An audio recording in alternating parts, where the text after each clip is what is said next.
बारिश हुई तो फूलों के तन चाक हो गए। बारिश हुई तो फूलों के तन चाक हो गए। मौसम के हाथ भीग के सफाक हो गए। बादल को क्या खबर है कि बारिश की चाह में, बादल को क्या खबर है कि बारिश की चाह में कैसे बुलंदोबाला शजर खाक हो गए। जुगनू को दिन में परखने की जिद करें, जुगनू को दिन में परखने की जिद करें। बच्चे हमारे अहद के चालाक हो गए।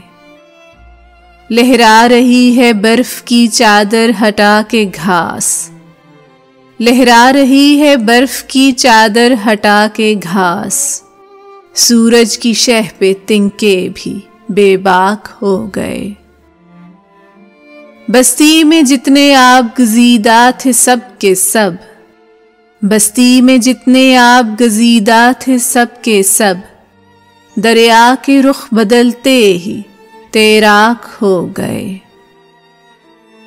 सूरज दिमाग लोग भी अब लागे फिक्र में, सूरज दिमाग लोग भी अब लागे फिक्र में जुल्फे शबे फिराक के पेचाक हो गए। जब भी गरीबे शहर से कुछ गुफ्तगू हुई, जब भी गरीबे शहर से कुछ गुफ्तगू हुई लहजे हवाए शाम के नमनाक हो गए। बारिश हुई तो फूलों के तन चाक हो गए। मौसम के हाथ भीग के सफाक हो गए। यह है एक मामूली सी कोशिश मेरे चैनल माई स्टोरी की जानिब से। अगर आपको पसंद आए तो बराए मेहरबानी मेरा चैनल ज़रूर सब्सक्राइब करें।